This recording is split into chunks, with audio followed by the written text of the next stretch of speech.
আপনার পীরের কাছেই থাকেন, যে যেখানে আছেন থাকেন, কোনো অসুবিধা নাই। শুধু নিজেরে ধোঁকা দিয়েন না, ধোঁকা খাইয়েনও না, কাউরে ধোঁকা দিয়েনও না। আল্লাহ রাসূল বলছে আল মুমিনু লা ইয়াখদাউ ওয়া লা ইউখদাউ। খেয়াল করে শুনেন এই কথাটা। মুমিন, নবীজি বলছে, কোন ঈমানদার কাউকে ধোঁকা দেয় না। খোদার কসম নবী বলছে ঈমানদার ধোঁকা খায়ও না। লা ইয়াখদাউ অর্থ সে ধোঁকা দেয় না, ওয়া লা ইউখদাউ অর্থ নিজেও ধোঁকা খায় না। অতএব রাসূলুল্লাহ সাল্লাল্লাহু আলাইহি সাল্লামের সাথে সম্পর্ক, ভালোবাসা, মহব্বতের সবটা 100 অনুসরণের মাধ্যমে, অনুসরণের মাধ্যমে, অনুসরণের মাধ্যমে। চেহারায় যার দাড়ি নাই সে রাসূলকে ভালোবাসে না, করে যার স্ত্রী বেপরদা সে রাসূলকে ভালোবাসে না, উপার্জনের মধ্যে যার হালাল নাই সে রাসূলকে ভালোবাসে না, জীবনে যার সুন্নত তরিকার অনুসরণ নাই সে আল্লাহর রাসূলকে কশিন কালেও ভালোবাসে না। ভালোবাসে বললে এটা ভালোবাসার নামে ধোঁকা, মিথ্যাবাদিতা ছাড়া আর কিচ্ছু। হাসরের ময়দানে মার খাইয়েন না, ধরা খাইয়েন না। কথা বুঝছেন না? এখানে গাছ জোর দেখাইয়া হয় তমনে চিৎকার দিয়া, হুঙ্কার দিয়া, এই কইয়া সেই কইয়া, খাইয়া দাইয়া, বিরানিয়ে খিচুড়িয়ে মিল্লা পার হইয়া গেলেন আর কি। কিন্তু কবর আখেরাত এত সোজা না। আখেরাত হাসরের মাঠ, মামুর বাড়ি না। হাসরের মাঠ নানার বাড়ি না, আমনের চাচার শ্বশুর বাড়ি না। হাসরের মাঠ সেই মাঠ, ১৬ লক্ষ আম্বিয়া, আদম থেকে মুহাম্মদ সাল্লাল্লাহু আলাইহি সাল্লাম পর্যন্ত সমস্ত নবী রাসূল যে মাঠের ভয়ে আল্লাহর কাছে দিবানিশি কাঁদছেন, সেই মাঠের নাম হাসরের মাঠ।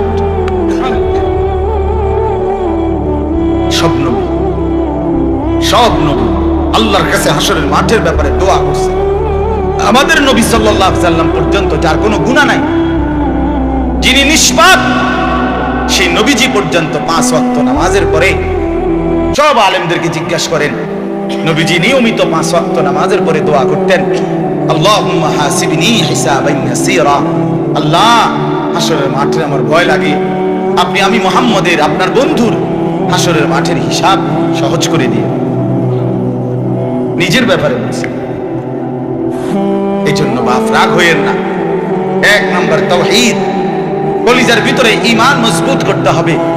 2 নম্বরে রিসালাত, জিন্দেগীর মধ্যে রাসূলুল্লাহ সাল্লাল্লাহু আলাইহি সাল্লামের অনুসরণ নিশ্চিত করতে হবে, নিশ্চিত করতে হবে। কেন মিসওয়াক করেন না? আপনি জানেন নবীজি মিসওয়াক করতেন, এই জন্য করেন। কেন দস্তরখান বিছায়া খানা খান না? আপনি জানেন, শুনছেন যে নবীজি সাল্লাল্লাহু আলাইহি সাল্লাম দস্তরখান বিছায়া সমান জায়গায় খানা খাইতেন, এই জন্য আপনি ইচ্ছা করে এটা বিছান না। কারণ আপনার কলিজার ভিতরে সিদ্ধান্ত, আমি মুহাম্মদুর রাসূলুল্লাহ সাল্লাল্লাহু আলাইহি সাল্লামের বিরোধিতা। কেন আপনি দাড়ি কাটেন? কারণ আপনি শুনছেন নবীজি দাড়ি লম্বা করতে বলছে, এই জন্য আপনি এটা বুঝাইলেন। রাসূলুল্লাহ সাল্লাল্লাহু আলাইহি সাল্লাম আপনি কইছেন, আচ্ছা আমরে দেখাবো, আমরে দেখান। আপনি জানেন, হ্যাঁ হ্যাঁ, আপনার বাম পাও দিয়ে ঢুকতে বাথরুমে, টয়লেটে মনে থাকে না। কেন মনে থাকে না? আপনি জানেন না এটা নবীজি বলছে। কথা বলেন না, নাকি ওই কাউমি মাদ্রাসার হুজুররা কইছে? কথা বলেন না। মিসওয়াক এটা রাসূলুল্লাহ সাল্লাল্লাহু আলাইহি সাল্লামের সুন্নাত না কওমি আলেমদের সুন্নাত? কথা বলেন না আপনারা। তো এটা করেন না কেন? কারে ওয়াহাবি বলেন? কারে গালি দেন? কেন গালি দেন? কি বুঝে গালি দিলেন? কেন বললেন? বলেন, কি অপরাধের কারণে আমি রাসূলের দুশমন হব? কেন? আমি মিসওয়াক করি এই অপরাধের কারণে না? কথা বলেন না কেন? আমি দাড়ি রাখছি দেখে এই অপরাধের কারণে? কোন আমার স্ত্রী পর্দানশীল, আমার মেয়ে পর্দা করে, আমার ঘরে টেলিভিশন নাই, আমার রোজগারের মধ্যে আমি হারাম করার চেষ্টা করি না, তো সব ক্ষেত্রে রাসূলুল্লাহ সাল্লাল্লাহু আলাইহি সাল্লামের সুন্নাতের উপরে চলার চেষ্টা করলাম, তা আমি রাসূলের দুশমন কেন হলাম? আমি বুঝাইলাম, আমি বলতে মানে আপনি যে কোনো একজন আলেমে দ্বীনকে আপনি কেন নবীর দুশমন বলবেন? এত বড় জুলুম কেন করেন? এত বড় কেন জুলুম করেন বাবা? চা দোকানে বসে একজন আলেমের বদনাম করলেন, আপনি আন্দাজ করলেন একজন আলেমের ইলমের কদর কত?